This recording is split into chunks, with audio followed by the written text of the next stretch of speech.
This week, to mark the 60th anniversary of the beginning of the space race, I'm here at the National Space Centre in Leicester, discovering the Christian faith of some seriously smart scientists and a real-life astronaut. Welcome to Songs of Praise.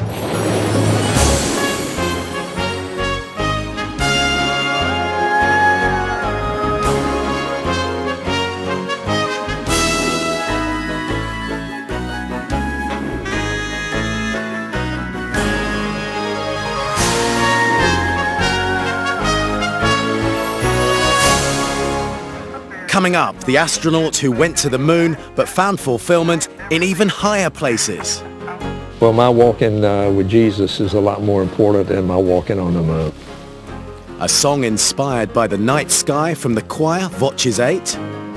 And the composer working with NASA to create the sound of massed choirs in cyberspace. You can sense the beauty of the universe around us and actually add your voice to it. Be a part of something larger than yourself.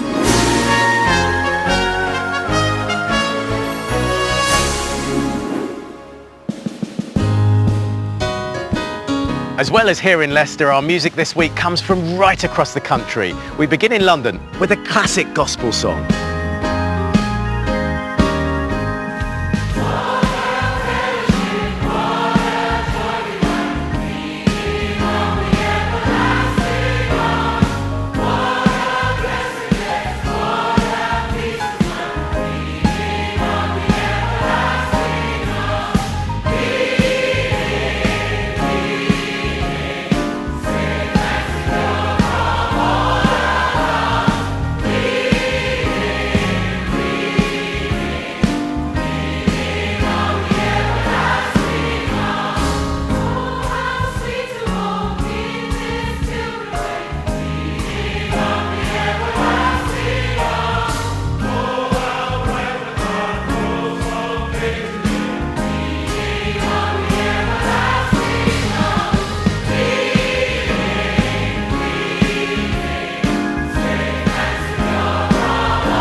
On the 60th anniversary of the start of the space race, I've come to the National Space Centre in Leicester to learn how humankind first began exploring the universe. And I've joined a few friends on our voyage of discovery. Are we ready? 5, 4, 3, 2, 1, lift off! As well as discovering the cosmos, I'm trying my hand at manoeuvring a space capsule. This centre opened in 2001, and as well as housing replicas of significant spacecraft, it's home to some real-life treasures too. It's a real rocket, It just hasn't been used. Professor Martin Barstow was a member of the team that designed the centre. So what's the actual anniversary that we're marking here? It's 60 years since Sputnik was launched into space, which is usually used to mark the beginning of the space age. And there's Sputnik there. Yeah, that's a full-scale model. Yeah. It didn't operate for very long. It only had batteries, and the batteries faded after a few days. But it's the first opportunity to detect a signal from space. And the real one's still going round. The real one's still going round. Martin's a leading scientist at the University of Leicester, and has worked for the Hubble Telescope project for 25 years. He's showing me some extremely rare objects from space which inspire his own Christian faith. Well, so these are meteorites. They're pieces of space debris, really, that have fallen to Earth from space. And this big one here is very heavy, so you need to hold it very carefully. It's an iron meteorite.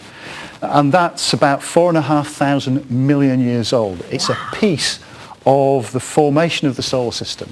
Is that the sort of thing you mean when you're saying this can't be an accident? Yes, there's a creator. it's the scale of it all. The universe is so complicated. Yes, the laws of physics govern it, but how it came to be like this is pretty hard to explain, and that's why I think we need to think about it in religious terms. So the idea that it was just an accident, a Big Bang. Well, the Big Bang is clearly an event. We can record the effect of it and we can understand it scientifically, but there's a point at which science cannot explain what it's all about. And faith is that underpinning reason. Why are we here at all? Well, this is actually a piece of the moon. And wow. It's not a piece brought back by Apollo, because that would be really valuable and you couldn't possibly handle it, but it's a meteorite from the moon. So a big body like this has impacted on the moon and knocked some pieces of the moon into space, and they've then made it across that gap and come into our own atmosphere. It's light and it's really small, but I can see it's the sort of thing that gives you a passion. For me, this is part of our story, why life is here on Earth, because without the moon, life probably wouldn't be possible. Because we wouldn't have tides and we wouldn't No have... tides. And it's all these coincidences about the universe and how we come to be where we are that for me make it impossible to escape the idea that there's some creator somewhere.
Since the space race began in 1957, it's not just scientists who've been inspired by what's been discovered in our solar system.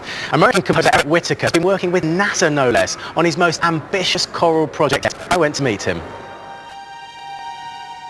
I've been a space nerd since I can remember. And since the Hubble telescope launched in the early 90s, I've been entranced by that entire project.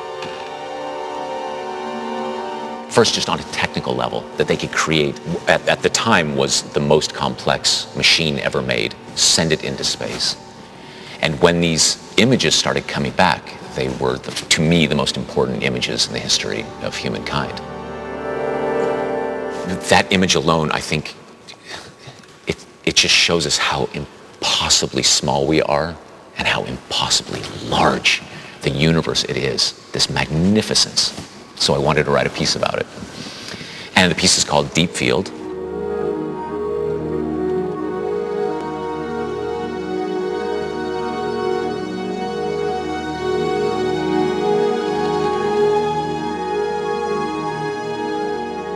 When you see the pictures from the Hubble telescope and you see how small we are in this massive universe, does it affect your spirituality at all?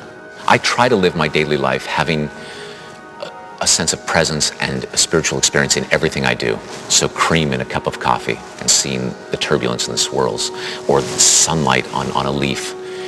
I try to spend my entire day that way. But when you look at the deep field image and all of those galaxies, there's nothing else to conclude but this sense of profound wonder and awe. For the past decade, Eric has been creating virtual choirs where the recordings of individuals around the world are combined to make the sound of a huge massed choir. The decline of religion in the West, singing together is one of the great traditions that's been lost. Communities for centuries simply came together once, twice, 3 times a week and sang. And so I thought, if we could get 25 people, soprano, alto, tenor, bass, and if they were singing at the same tempo and in the same key, all we'd have to do is take all these videos whenever or wherever they were recorded and start them at the same time. And then what would unfold would be a choir, a virtual choir. You know, you get 60,000 people together in a football stadium. Not all of them can sing, but there's a power that happens when people unify in singing that way. And the same thing happens with the virtual choir. And for Eric's latest work, Deep Field, he's assembling a new virtual choir. There are no auditions. All races, all creeds, religions, all genders. It's open to anybody. And what we want to have is just this thing where you can sense the beauty of the universe around us and actually add your voice to it, be a part of it, be a part of something larger than yourself.